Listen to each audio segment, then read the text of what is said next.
अगला टॉपिक है दोस्त कि टॉपिक है कि भारत में बोई जाने वाली प्रमुख रबी फसलें।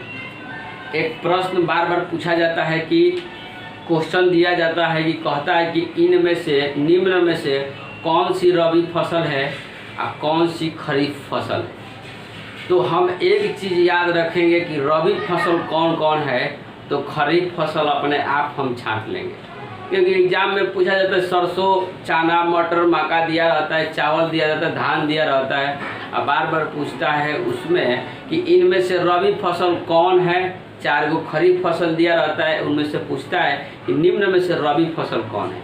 यह 4 गो रबी फसल दिया रहेगा, एक खरीफ फसल दिया रहेगा, तो कहेगा कि ये खरीफ फसल निम्न में से कौन है।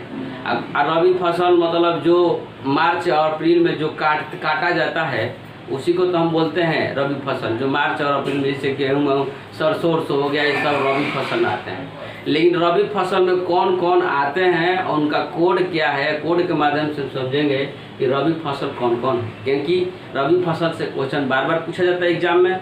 जैसे एक कर होता है, टैक्स होता है, जो प्रत्यक्ष कर, अप्रत्यक्ष कर, निम्न में से कौन है, उस पर भी हम एक वीडियो बनाएंगे। लेकिन सबसे पहले रबी फसल को देखिए कि आखिर रबी फसल कौन कौन है और कौन कौन नहीं है, तो इसका कोड क्या है, ये एग्जाम में पूछा जाता है।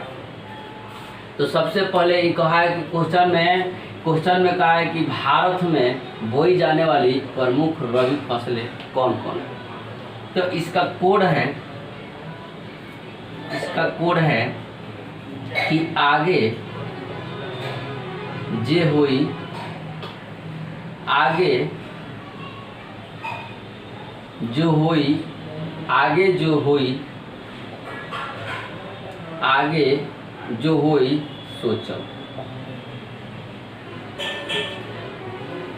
ये कोड है कि आगे जो होई सोचो, मतलब इसका कौन कौन रबी फसल है, भारत में प्रमुख रबी फसल कौन कौन है। इसका कोड है कि आगे जो होई सोचो, मतलब कि आगे जो होई सोचो हम बात कर रहे हैं, इसी में सभी रबी फसल है।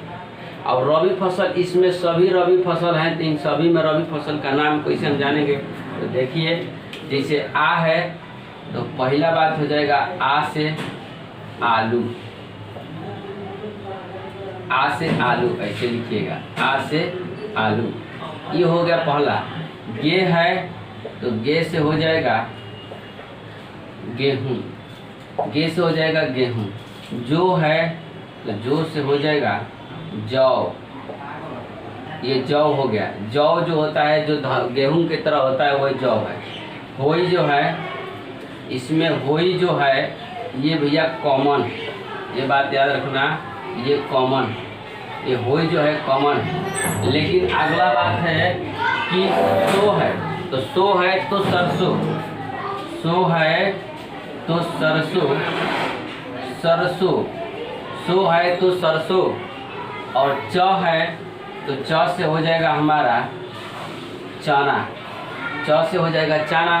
फिर म है तो म से हो जाएगा मटर या माका, मटर या माका। ये कितने हो गए, 1 2 3 4, ये तो कॉमन है, इसको हम नहीं लिखेंगे। ये नंबर 4, ये 5 और ये 6, ये 6 ऐसे, ये तो कॉमन है, इसको यहाँ भी लिख देते हैं, ये कॉमन बात है। क्योंकि ये लिखा गया है कि आगे जे होई जो है कॉमन है, सोचम, ये नाम इसी में है।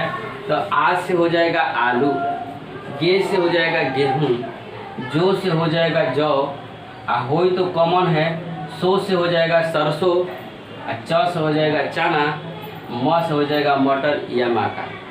ये सभी के सभी, ये जो कोड है कि भारत में बोई जाने वाली प्रमुख रबी फसलें, ये इतने ऑप्शन में रहते हैं। परीक्षा आप लोग देने जाएंगे तो समझ में आएगा। ये सारे परीक्षा में, जैसे बैंक, एसएससी और रेलवे, ये सभी परीक्षाएं में पूछता है क्वेश्चन जीके के रूप में कि निम्न में से कौन से रबी फसल है। 4 गो दिया, 3 गो, 1 गो दिया रहेगा, 4 गो खरीफ फसल दिया रहेगा, तो हम छांटेंगे कि हम जानते हैं कि रबी फसल इतना ही होता है, तो हमें मालूम हो जाएगा खरीफ फसल कौन है। जैसे आलू, गेहूँ, जौ, ये 3 गो हो गया, फिर सरसों, चना, मटर और मक्का, ये 6 गो हमको मालूम है ये सभी के सभी रबी फसल है। तो हम छांट लेंगे कि रबी फसल है, ये खरीफ फसल है। एग्जाम में ऐसे ही पूछता है कि इनमें से कौन से रबी फसल है, तो भैया 4 गो खरीफ, 3 गो खरीफ दिया रहेगा और चौथा ऑप्शन में दिया रहेगा 1 गो रबी। तो उसी को हम छांट लेंगे कि हम जानते हैं रबी का कोड क्या है। रबी ये फसल है, ये 4 गो रबी 3 गो रबी दिया रहेगा, आलू, गेहूँ, जौ दिया रहेगा, और उसी में लिख देगा धान, या उसी में लिख देगा गाना। गाना का मतलब होता है ऊख। ऊख भैया हमारा रबी फसल में नहीं आता है, ऊख जो आता है खरीफ फसल में, क्योंकि गाना ऑप्शन में ज़्यादातर डालता है गाना क्या है, रबी फसल है कि खरीफ फसल। तो गाना जो ऊख हम चाहते हैं जो छील करके, वो भैया वो ऊख होता है खरीफ फसल, वो धान के खेती में आता है, रबी फसल वो नहीं है। तो ये भी एक इम्पॉर्टेंट बात है जो हमेशा एग्जाम में पूछा जाता है।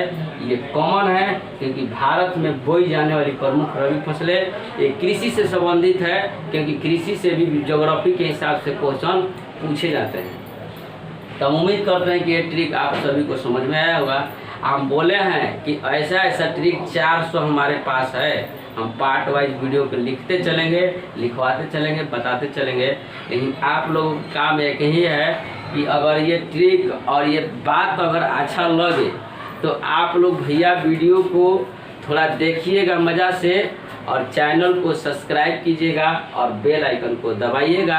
हम उम्मीद करते हैं कि ये जितने भी ट्रिक हम लिखे हैं ये सारे के सारे ट्रिक आप सभी को समझ में आया होगा। और अगला जो ट्रिक हमने बताने जा रहे हैं कि अगला भी सारे ट्रिक का आप कोड पढ़ते चलिए, देखिएगा कितना मज़ा आएगा। कोड में ही तो दम है, और कोडे से तो याद होता है जीके। जीके का कोई माई बाप नहीं होता है, जीके याद करने का एक तरीका होता है। अगर तरीका से जीके याद नहीं कीजिएगा तो कभी नहीं याद होगा, ये मेरा गारंटी है। क्योंकि जीके मैं बहुत जानता हूँ, इसलिए मैं इस बात को बताता हूँ।